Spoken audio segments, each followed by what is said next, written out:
여러분, 혹시 믿는 도끼에 발등 찍힌다는 말 뼈저리게 느껴보신 적 있으신가요? 평생을 안 먹고 안 입으며 키운 금쪽 같은 내 아들, 그 아들이 데려온 참한 며느리, 그 며느리가 해온 번쩍거리는 혼수 가전들이 사실은 남이 쓰다 버린 혹은 헐값에 사온 중고였다면 여러분은 그 배신감을 어떻게 감당하시겠습니까? 오늘 들려드릴 이야기는 아들의 길을 살려주려다 도리어 가슴에 대못이 박힌 한 시어머니, 옥순 씨의 기막힌 사연입니다. 하지만 여러분, 단순히 며느리의 거짓말을 탓하기엔 그 뒤에 숨겨진 진실이 너무나 참혹했습니다. 화려한 혼수 뒤에 감춰진 아들의 비겁한 비밀, 그리고 그걸 알게 된 시어머니의 잔인하고도 슬픈 복수극. 지금부터 그 문을 열어보겠습니다. 아이고, 날씨가 참 좋습니다. 이런 날은 볕 좋은 베란다에 앉아 나물이라도 다듬으면 딱인데 우리네 어머니들 마음속에는 천불이 날 때가 한두 번이 아니지요. 오늘 이야기의 주인공인 65 옥순 씨도 그랬습니다. 옥순 씨에게는 눈에 넣어도 아프지 않을 외아들 민호가 있었습니다. 남편 일찍 보내고 시장통에서 생선 비린내 맡아가며 키운 아들입니다. 그 아들이 번듯한 대기업에 다니고 이제 결혼까지 한다니 옥순 씨 어깨에는 뽕이 한껏 들어갔겠지요. 동네방네 자랑을 하고 다녔습니다. 우리 민호 짝될 아가씨가 아주 야무져. 친정에서 귀하게 자라서 그런지 혼수도 으리으리하게 해온다지 뭐야.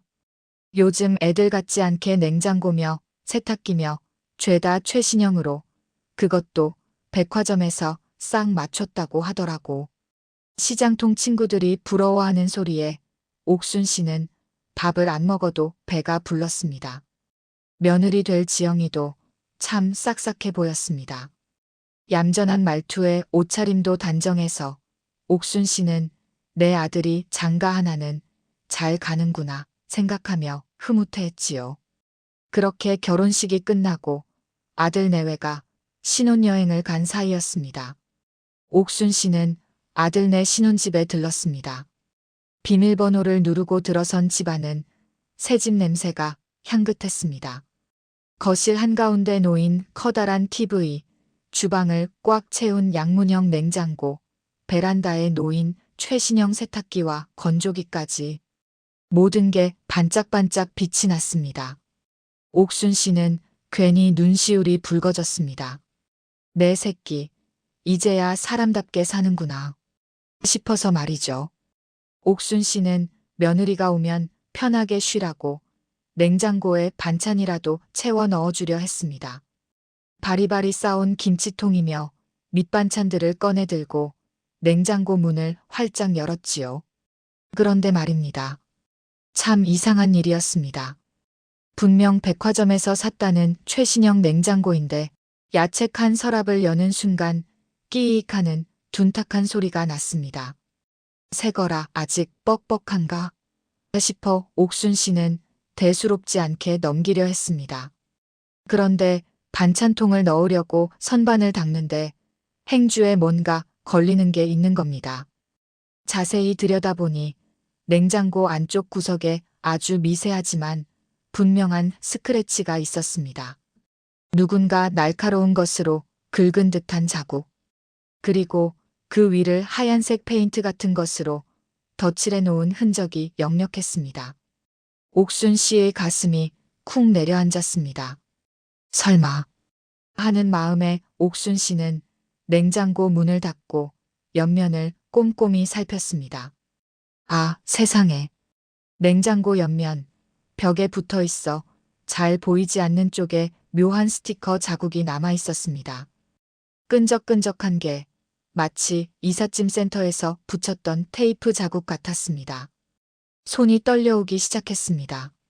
옥순 씨는 급하게 세탁기가 있는 베란다로 뛰어갔습니다. 최신형이라던 드럼 세탁기. 겉모습은 멀쩡해 보였습니다. 하지만 세제 투입구를 열어본 순간 옥순 씨는 그 자리에 주저앉고 말았습니다. 세제 투입구 안쪽 구석에 오랫동안 굳어버린 파란색 세제 찌꺼기가 덕지덕지 붙어 있었던 겁니다. 곰팡이 냄새도 살짝 올라왔습니다.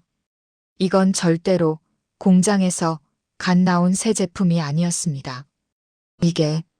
이게 대체 무슨 일이야?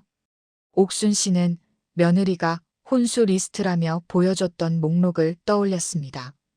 냉장고 500만 원, 세탁기 300만 원, 도합 3천만 원이 넘는 혼수를 해온다던 며느리였습니다. 사돈댁에서도 우리 지영이 기 안 죽게 최고급으로 보냅니다라고 큰 소리치지 않았습니까? 그런데 이게 다 남이 쓰던 중고라니요. 옥순 씨는 배신감에 치가 떨렸습니다. 단순히 돈 문제가 아니었습니다. 시어머니인 자신을, 그리고 금쪽 같은 내 아들을 얼마나 우습게 봤으면 이런 짓을 벌였을까 하는 생각에 피가 거꾸로 솟는 것 같았습니다. 그때였습니다. 거실 탁자 위에 놓인 영수증 뭉치가 옥순 씨의 눈에 들어왔습니다. 혹시나 하는 마음에 떨리는 손으로 영수증들을 뒤져보았습니다. 백화점 영수증은 하나도 없었습니다. 대신 꼬깃꼬깃 구겨진 종이 한 장이 나왔습니다. 중고나라 직거래 내역서. 거기에는 적나라하게 적혀 있었습니다. 냉장고 S급, 생활기스 있음 마이너스 80만 원, 세탁기 2년 사용 마이너스 50만 원. 옥순 씨는 그 자리에 털썩 주저앉아 멍하니 천장만 바라보았습니다. 며느리 지영이의 수줍던 미소가 뱀처럼 교활한 비웃음으로 바뀌어 떠올랐습니다. 어머니, 이거 다 제가 발품 팔아 최고 좋은 걸로 고른 거예요. 하던 그 목소리가 귓가에 쟁쟁거렸습니다. 감히 나를 속여? 감히 내 아들을 기만해? 옥순 씨의 눈에서 굵은 눈물이 뚝 떨어졌습니다. 그 눈물은 슬픔이 아니라 활활 타오르는 분노였습니다. 그리고 옥순 씨는 다짐했습니다. 이 괘씸한 며느리에게 거짓말의 대가가 얼마나 혹독한지 똑똑히 보여주겠노라고 말이죠. 아들 내외가 신혼여행에서 돌아오는 날이 밝았습니다. 옥순 씨는 아침 일찍부터 분주했습니다. 평소 같았으면 씨암탉이라도 잡았겠지만 오늘 옥순 씨의 손에 들린 건 시장 바닥에 굴러다니던 시들시들한 배추, 시래기와 며칠 묵어 쉰내가 살짝 나는 밥뿐이었습니다. 현관문 비밀번호 누르는 소리가 들리고 어머니 하며 들어서는 며느리 지영이와 아들 민호. 두 사람의 얼굴은 햇볕에 그을려 반질반질 윤이 나는데 옥순 씨의 속은 까맣게 타들어갔지요. 하지만 옥순 씨 평생을 시장판에서 장사하며 산전수전 겪은 여자입니다. 얼굴색 하나 안 변하고 활짝 웃으며 맞이합니다. 뭐냐, 내 새끼들 왔구나. 여행은 재밌었냐? 피곤할 텐데 얼른 들어와라. 내가 너희들 오면 먹이려고 밥상 다 차려놨다. 옥순 씨의 상냥한 목소리에 며느리 지영이는 안도의 한숨을 내쉬었을 겁니다. 혹시나 시어머니가 깐깐하게 굴면 어쩌나 걱정했는데 이렇게 반겨주시니 얼마나 마음이 놓였겠습니까? 하지만 그 안도가 지옥으로 바뀌는 건 순식간이었습니다. 세 식구가 식탁에 둘러앉았습니다. 옥순 씨는 아들 민호 앞에는 김이 모락모락. 나는 하얀 쌀밥에 아들이 제일 좋아하는 소갈비찜을 수북하게 올려주었습니다. 갓 구운 조기에 윤기가 자르르 흐르는 잡채까지 그야말로 임금님 수라상이 따로 없었습니다. 아들 민호는 우와, 엄마 최고네. 안 그래도 한식 생각났는데 하며 입이 귀에 걸렸지요. 그런데 며느리 지영이 앞에 놓인 밥그릇은 좀 달랐습니다. 밥그릇 뚜껑을 여는 순간 쿰쿰한 냄새가 확 풍겼습니다. 며칠은 좋게 지난 듯 누렇게 변색되고 딱딱하게 굳은 찬밥 덩어리였습니다. 국그릇에는 건더기 하나 없는 맹물 같은 국물만 찰랑거렸고 반찬이라고는 다 쉬어빠진 김치 꼬다리 몇 조각이 전부였습니다. 지영이가 당황한 표정으로 옥순 씨를 쳐다봤습니다. 어머니, 제 밥이 좀. 그때 옥순 씨가 숟가락을 딱 내려놓으며 말합니다. 목소리에는 웃음기가 싹 가셨습니다. 왜? 입에 안 맞니? 그거 며칠 전에 먹다 남은 건데 버리기 아까워서 뒀다. 겉만 좀 말랐지 속은 먹을만해. 너 그런 거 좋아하잖니? 네. 그게 무슨.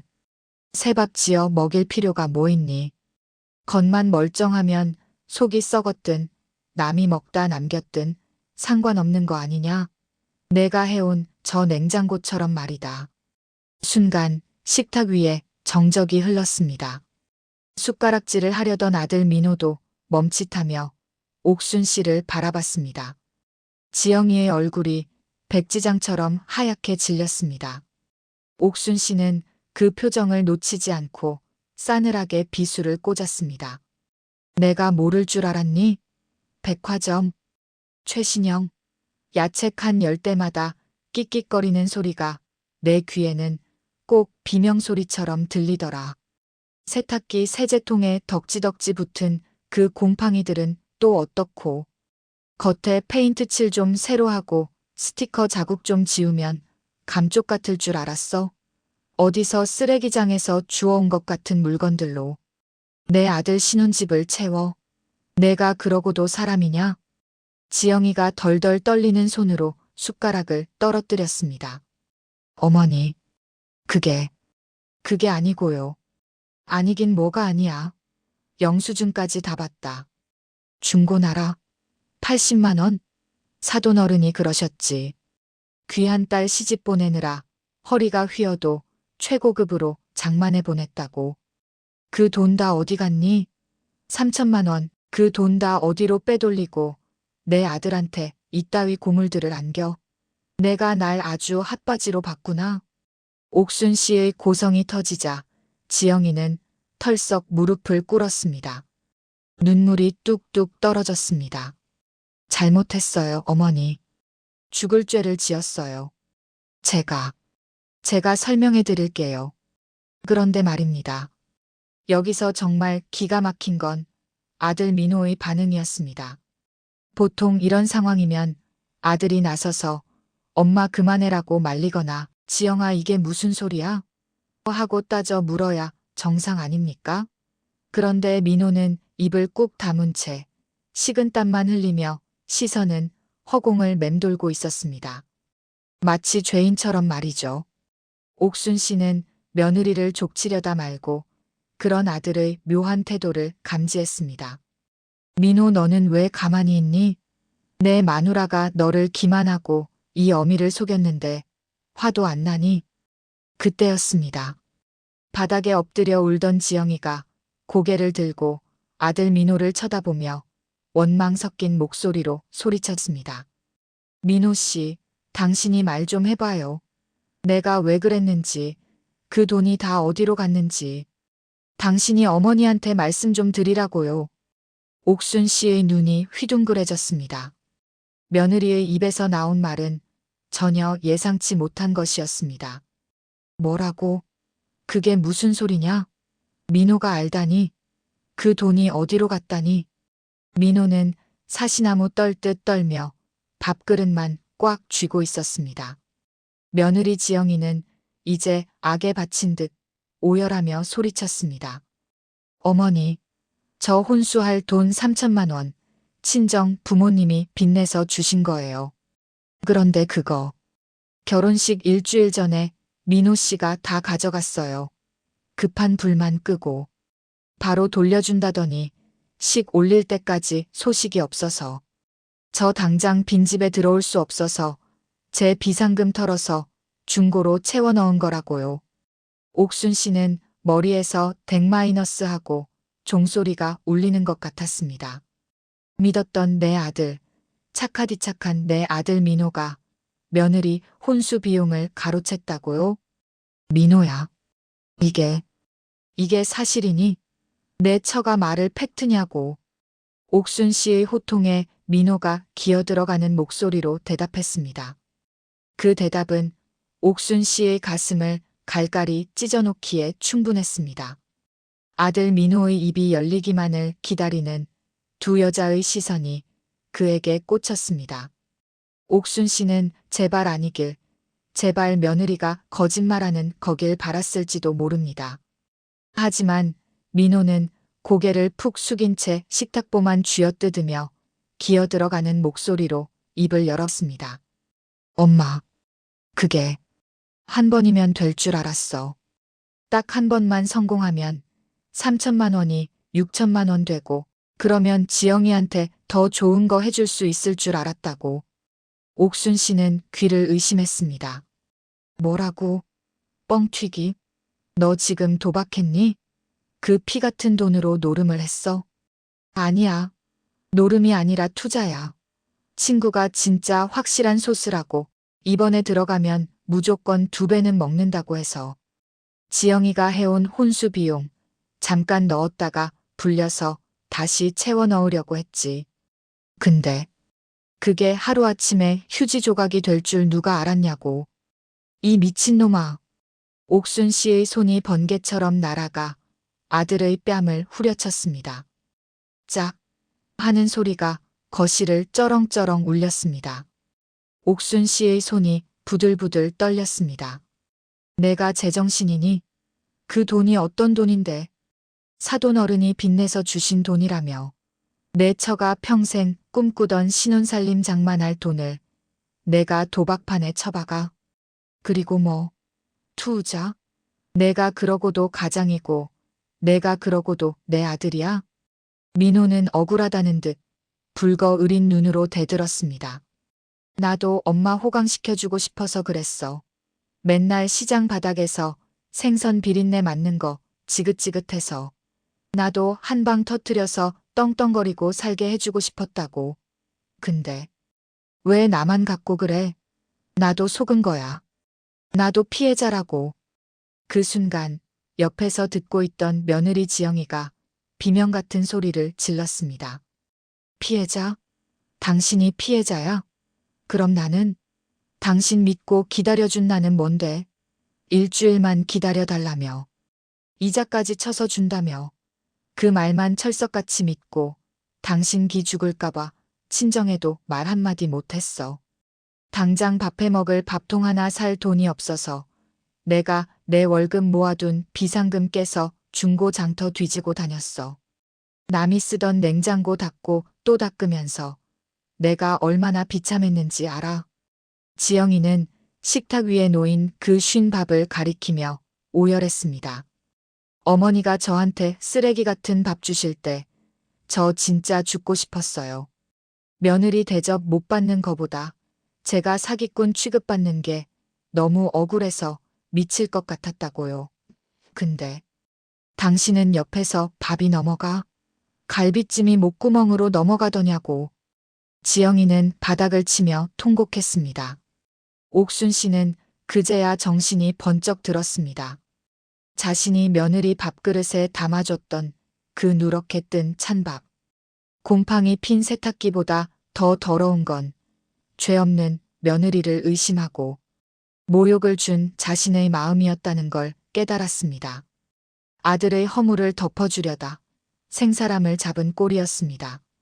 옥순 씨는 비틀거리며 일어났습니다. 그리고 부엌 구석에 있던 빗자루를 들고 와 아들 민호를 사정없이 내리치기 시작했습니다. 나가 죽어. 내가 너를 이렇게 가르쳤니? 남의 눈에 피눈물 내고 내 배 채우라고 가르쳤어? 이 나쁜 놈아, 이 썩을 놈아. 며느리가 저런 꼴을 당하고 있는데 입 쳐닫고 밥을 먹어. 내가 짐승이지 사람이냐? 아, 엄마, 아파. 그만해. 민호가 비명을 지르며 도망다녔지만 옥순 씨는 멈추지 않았습니다. 빗자루가 부러질 때까지 아들을 때리고 또 때렸습니다. 옥순 씨의 눈에서도 하염없이 눈물이 쏟아졌습니다. 아들을 잘못 키운 죄, 며느리에게 씻을 수 없는 상처를 준 죄. 그 모든 죄책감이 옥순 씨의 가슴을 난도질했습니다. 지영아, 내가 미안하다. 내가 눈이 멀어서 내 새끼 귀한 줄만 알고 남의 귀한 딸 가슴에 대못을 박았구나. 이 늙은 년이 죄인이다. 차라리 나를 욕해라. 이 못난 놈 낳은 나를 쳐라. 옥순 씨는 며느리 앞에 무릎을 꿇고 엎드려 울었습니다. 난장판이 된 거실, 부서진 빗자루, 엎어진 밥상. 그 아수라장 속에서 세 사람은 서로 다른 이유로 짐승처럼 울부짖었습니다. 행복해야 할 신혼집은 순식간에 지옥보다 더한 고통의 도가니가 되어버렸습니다. 한참을 그렇게 울었을까요? 지영이가 퉁퉁 부은 눈으로 옥순 씨를 일으켜 세웠습니다. 그리고 결심한 듯 입술을 깨물며 차갑게 말했습니다. 어머니, 일어나세요. 저 결판 내야겠어요. 지영이의 입에서 나온 말은 서릿발처럼 차가웠습니다. 이혼해요. 혼인신고 아직 안 했으니 그냥 갈라서는 걸로 해요. 그 말에 민호가 바짓가랑이를 붙잡고 매달렸습니다. 지영아, 내가 잘못했어. 다시는 안 그럴게. 한 번만 봐줘, 응? 우리 연애한 세월이 얼만데. 하지만 지영이는 아들의 손을 매몰차게 뿌리쳤습니다. 연애한 세월, 그 세월 동안 내가 알던 민호 씨는 이제 없어. 내 등쳐먹고 도박한 사기꾼만 있을 뿐이야. 그리고 나를 믿어주지 않고 쓰레기 취급한 어머니도 죄송하지만 더는 못 뵙겠어요. 옥순 씨는 아무 말도 할 수 없었습니다. 그저 며느리의 바짓단에 떨어지는 눈물만 훔칠 뿐이었지요. 지영이는 안방으로 들어가 짐을 싸기 시작했습니다. 옷까지 몇 개만 챙겨 나오는 며느리의 뒷모습이 그렇게 작아 보일 수가 없었습니다. 지영이가 현관문을 나서려 할 때였습니다. 옥순 씨가 비틀거리며 안방 장롱 깊숙한 곳에서 무언가를 꺼내 들고 뛰어왔습니다. 꼬질꼬질한 손수건에 쌓인 통장 하나였습니다. 아가, 지영아, 잠깐만 서봐라. 옥순 씨는 떨리는 손으로 통장을 지영이 손에 쥐어주었습니다. 이거 내 평생 시장 바닥에서 생선 팔아 모은 돈이다. 내 장례비 하려고 꼽을 쳐둔 건데 3천만 원 조금 넘을 게다. 이거 가져가라. 내 아들이 떼먹은 돈 내가 갚으마. 제발 이걸로 마음 풀고 우리 민호 한 번만 용서해주면 안 되겠니? 마지막까지 아들을 감싸려는 어미의 모습. 그게 모정이라지만 지영이에게는 또 다른 상처였습니다. 지영이는 통장을 옥순 씨 손에 다시 쥐어주며 쓸쓸하게 웃었습니다. 어머니, 돈 때문에 이러는 거 아니에요. 신뢰가 깨졌잖아요. 저 통장 받으면 제가 돈 받고 민호 씨 용서해주는 꼴 되잖아요. 저 그렇게 비참해지기 싫어요. 그 돈은 어머니 노후에 쓰세요. 저 사람은 어머니가 책임지시고요. 지영이는 뒤도 돌아보지 않고 현관문을 나갔습니다. 쾅 하고 문이 닫히는 소리가 마치 옥순 씨의 가슴을 내리치는 천둥 소리 같았습니다. 남겨진 집안에는 정막만이 감돌았습니다. 멍하니 앉아있는 아들 민호, 그리고 그 앞에 선 옥순 씨. 옥순 씨의 눈빛이 달라졌습니다. 슬픔은 사라지고 서슬 퍼런 냉기만이 남았습니다. 옥순 씨는 식탁 위에 엎어져 있던 그 쉰내 나는 찬밥 그릇을 다시 아들 앞으로 밀었습니다. 먹어라. 너. 엄마. 먹으라고 했다. 내 처가 먹을 뻔했던 그 밥 내가 다 처먹어. 쌀 한 톨도 남기지 말고 다 씹어 삼켜. 그리고 오늘부터 너는 내 아들 아니다. 당장 나가서 막노동을 하든 배를 타든 해서 내가 날린 그 돈 3천만 원, 10원 한 장 안 빼고 다 채워 넣어라. 그전까진 이 집에 발도 들릴 생각 마라. 엄마, 갈 데가 어디 있다고. 갈 데가 없으면 한강 다리 밑에라도 가서 자. 넌 따뜻한 밥 먹고 따뜻한 방에서 잘 자격 없는 놈이야. 옥순 씨는 아들을 짐짝처럼 현관 밖으로 밀어내고 문을 걸어 잠갔습니다. 문 밖에서 엄마, 엄마 하고 울부짖는 소리가 들렸지만 옥순 씨는 굳게 닫힌 문에 등을 기댄 채 소리 없이 오열했습니다. 거실에는 며느리가 중고 장터를 뒤져 사왔던 그 냉장고만이 웅웅거리며 돌아가고 있었습니다. S급 생활기스 있음. 그래요. 어쩌면 우리네 인생도 저 중고 냉장고 같은 건지도 모릅니다. 겉은 멀쩡해 보여도 속은 여기저기 긁히고 상처난 채로 덧칠하며 살아가는 옥순 씨는 냉장고를 어루만지며 주저앉았습니다. 그날 밤 신혼집에는 새 신랑도 새 신부도 없이 늙은 어미의 긴 한숨 소리만 가득 찼습니다. 여러분, 오늘 이야기 어떠셨습니까? 자식 이기는 부모 없다지만 자식의 허물을 덮어주는 것만이 능사는 아닙니다. 옥순 씨가 아들의 잘못을 덮으려다 되려 며느리의 가슴에 칼을 꽂았듯이 잘못된 사랑은 때론 독이 되어 돌아옵니다. 그리고 무엇보다 부부 사이에 가장 중요한 혼수는 비싼 가전도 으리으리한 아파트도 아닙니다. 바로 믿음이라는 보이지 않는 자산이지요. 한번 깨진 그릇을 아무리 잘 붙여도 물이 새듯이 깨진 신뢰는 억만금을 줘도 다시 살 수 없습니다. 지금까지 여러분의 속마음을 읽어주는 야담 도담 선생이었습니다. 감사합니다.